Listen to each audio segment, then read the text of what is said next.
मातोश्रीवरच्या kitchen कॅबिनेटबद्दल नेहमीच चवीचवीनं बोललं जातं. कारण किचन म्हटलं की तिथं चवदार असं काहीतरी शिजणारच.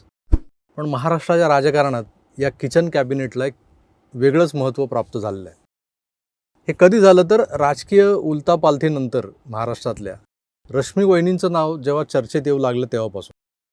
मातोश्रीवर स्वर्गीय मीनाताई ठाकरेंचं जे स्थान होतं, त्यांना माँसाहेब म्हणायचे शिवसैनिक, ते त्यांच्यानंतरच्या ठाकरेंच्या कुठल्याही सूनबाईंना घेता आलं नाही. पण सेना भाजपचं शिवशाही सरकार राज्यात असताना स्मिता ठाकरेंच्या महत्त्वाकांक्षांना फुटलेले धुमारे पाहता त्यांना कदाचित माँसाहेबांच्या भूमिकेत शिरून काही करता आलं असतं, पण त्या मंत्रालय, मनोहर जोशी आणि फायलींवरच्या सह्या यातच गुंतलेल्या वाटल्या. तो काळच होता असा की मिला मौका मारो चौका. सगळेच खिलाडी खेळपट्टीवर फुलटॉसची वाट पाहत सरसावून असायचे. आला फुलटॉस की दे सीमापार. त्यामुळे युती सरकारवर अण्णा हजारेंकडून भ्रष्टाचाराचे आरोपही झाले होते. तर असो, या साऱ्या जुन्या इतिहासातल्या गोष्टी झाल्या. आज मी ठाकरे कुटुंबियांमधल्या एका न्यूनगंडाबाबत बोलणार आहे. आपल्यापेक्षा दुसरा कोणीतरी वरचढ होऊ नये ही तर सर्वसामान्य माणसाची फितरतच असते. ह्युमन टेंडन्सी म्हणा हवं तर. फार कमी लोक असतात जे एखाद्या सहकार्याला आपल्याही पुढे जाताना पाहून खट्टू होत नाहीत, उलट आनंदी होतात. बाळासाहेबांनाही आपल्या कित्येक सहकाऱ्यांच्या फाजील महत्त्वाकांक्षा दिसायच्या. त्यावर ते कसे व्यक्त व्हायचे हा एक वेगळा स्वतंत्र एपिसोडचा विषय आहे. पण साहेबांमध्ये स्वतःचा एक ऑरा होता, करिश्मा होता, ज्यावर ते मराठी माणसांच्या हृदयात स्थान मिळवून बसले होते. सामान्य शिवसैनिक तर त्यांच्यासाठी जीवही द्यायला तयार असायचा. मग त्यांच्या संघटनेचे नेते तर विचारता सोय नाही. पण जे कालांतराने शिवसेनेबाहेर पडले जे नेते शिवसेनेचे, त्यातल्या छगन भुजबळांनी बाळासाहेबांवर प्रचंड खालच्या पातळीवर जाऊन टीका केली. खरं तर सेना सोडून गेलेल्या छगन भुजबळांवर टीका करताना बाळासाहेबांनी त्यांच्या नेहमीच्या स्टाईलचा वापर केला. लखोबा लोखंडे काय, छग्या काय. पण त्यावर भुजबळांनीही उलटून प्रहार केलेत. बाळासाहेबांना टी बाळू वगैरे म्हटलं. आणखी बऱ्याच गोष्टी भुजबळांनी उकरून काढल्या, कारण त्यांच्या पाठीशी पवार उभे होते. पवारांनी शिवसेना फोडून ती संपवण्याचा केलेला तो सगळ्यात पहिला आणि सगळ्यात मोठा प्रयत्न होता. आता भुजबळांच्या गद्दारीचा विषय निघाला होता आणि त्यात शरद पवार डोकावले. असं आहे ना की विषय कोणताही असो, पवार हे नाव सगळ्याच विषयात येतच येतं. तर ठाकरेंच्या एका पिढीपर्यंत त्यांना त्यांच्या स्वकर्तृत्वावर प्रचंड असा आत्मविश्वास असल्यानं त्यांना काही ठराविक लोकांबद्दल असूया किंवा असुरक्षितता वाटली असेल. पण कालांतरानं जे आयत्या बिळावर डोलायला आलेले जे होते कार्याध्यक्ष, कार्यप्रमुख किंवा पक्षप्रमुख जे आहेत, ते प्रचंड कोत्या मनोवृत्तीचे आणि सतत असुरक्षिततेच्या न्यूनगंडाने पछाडलेले वाटतात. हा गंड आला कुठून?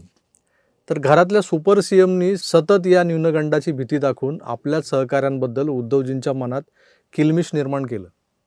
त्यात ते स्वतः काय मुलूक मैदान वक्ते वगैरे नाहीत किंवा त्यांच्या व्यक्तिमत्वात तसा काही करिश्माही नाही आहे जो बाळासाहेबांच्या एकूणच रूपाकडे पाहून आपल्याला दिसायचा, जाणवायचा. एकतर त्यांचा तो खर्जातला आवाज, त्यांचं वक्तृत्व, कधी भगवे तर कधी पांढरे शुभ्र कपडे, त्यावरची ती खास शॉल, ती पांघरण्याची जगावेगळी स्टाईल, हे सारं अद्भुतच होतं. पण यातलं काहीच उद्धवजींकडे आलेलं नाही आहे. म्हणूनच कदाचित गंड बळावत जाणं स्वाभाविक होतं. पण यावर उपाय म्हणून त्यांनी किचन कॅबिनेट बनवलं. किचन कॅबिनेट मोजक्याच लोकांना त्या वर्तुळात प्रवेश दिलाय. PA मिलिंद नार्वेकर, वकील बाबू, अनिल परब, आपले होम मिनिस्टरवाले बांदेकर भाऊजी, अनिल देसाई, ही काही त्यातली महत्त्वाची नाव. विनायक राऊतही असतात म्हणे स्वयंपाकघरात डोकावायला कधी कधी. पण या लोकांनाही उद्धवजींच्या अगदीच विश्वासातले म्हणता येत नाही. मातोश्रीवर माननीय बाळासाहेब असताना त्यांच्या विश्वासातले मुरेश्वर राजे होते, चंपा थापा होता, रवी म्हात्रे होते. पण बाळासाहेब हे जग सोडून गेले आणि मग या लोकांना बाजूला सारून नवं अष्टप्रधान मंडळ बनवलं गेलं. त्यातल्या लोकांवरही ठाकरे फॅमिली मनापासून विश्वास ठेवते का? त्यांना योग्य तो मान सन्मान देते का? हा वादाचाच विषय आहे. कारण उद्धवजींच्या सुरक्षा रक्षकांच्या ताफ्यात एक पोलीस तैनात होता, BN राजपूत नावाचा.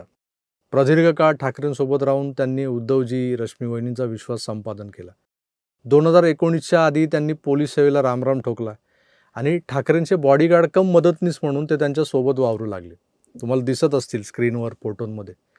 मातोश्रीवर कधी काळी बंदोबस्ताला असणाऱ्या अनेक पोलीस मित्रांकडून या राजपूतबद्दल बरंच ऐकायला मिळायचं की हा माणूस ठाकरेंच्या खास विश्वासातला आहे आणि स्वाभिमानी आहे, हुजऱ्या नाही आहे.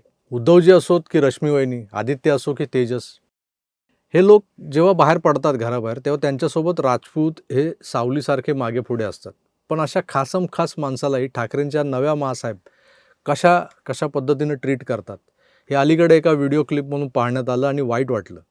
अनेकदा कार्यकर्त्यांच्या रेटारेटीत जो शिपाई, जो बॉडीगार्ड या ठाकरेंना सही सलामत पुढे घेऊन जातो, यांच्या त्या फेमस लाल बॅग्स वगैरे पकडून त्यांच्या मागे उभा राहतो, त्याच शिपायाला एका जाहीर ठिकाणी मीडियाच्या कॅमेऱ्यांच्या आड येतो म्हणून दरडावणं, हे राजपूत बाजूला हो, असं सांगणं म्हणजे काय असतं?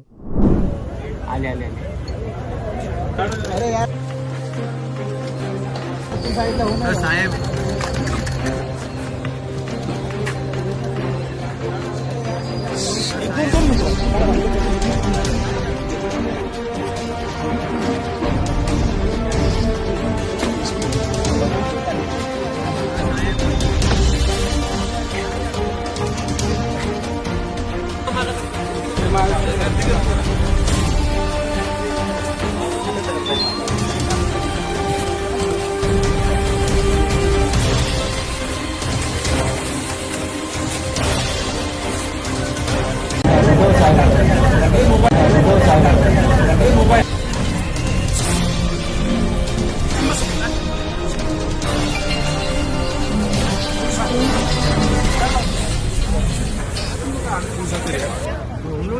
पाहिलंत मित्र, हे लोक चाललेत कुठे? तर उद्योगपती रतन टाटांच्या फ्युनरलला.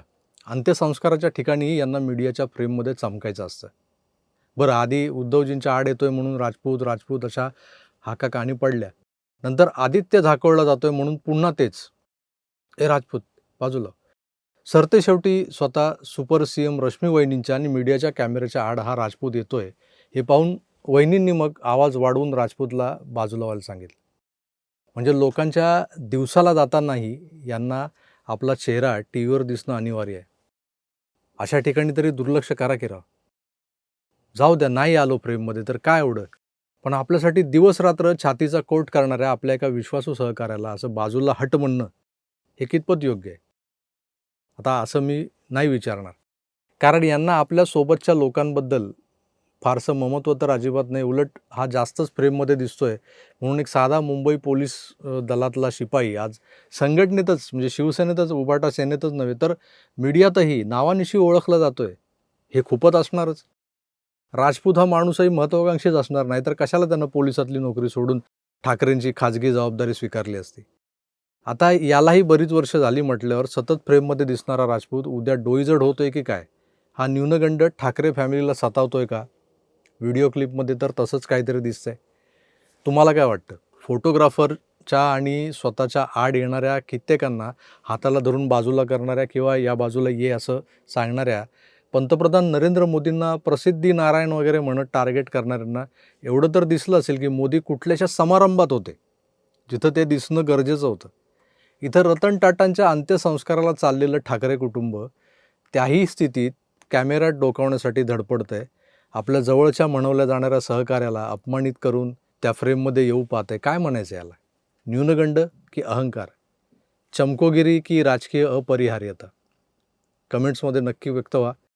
उभाटा गटाचे ट्रोलर्स मुद्दाम जे येतात माझ्या चॅनलवर कमेंट्स करायला, त्यांनी जरा अंतर्मुख होऊन ही क्लिप बघा आणि मग विचार करा. आज तुम्ही सुपात आहात, तुमच्यापर्यंत आलेलं नाही, जात्यात राजपूत होते. तुर्तास मी इथेच थांबतो. पुन्हा भेटूच, तोवर आपली काळजी घ्या आणि पाहत राहा आपलं आवडतं यूट्यूब चॅनल आकार DG9. धन्यवाद. नमस्कार.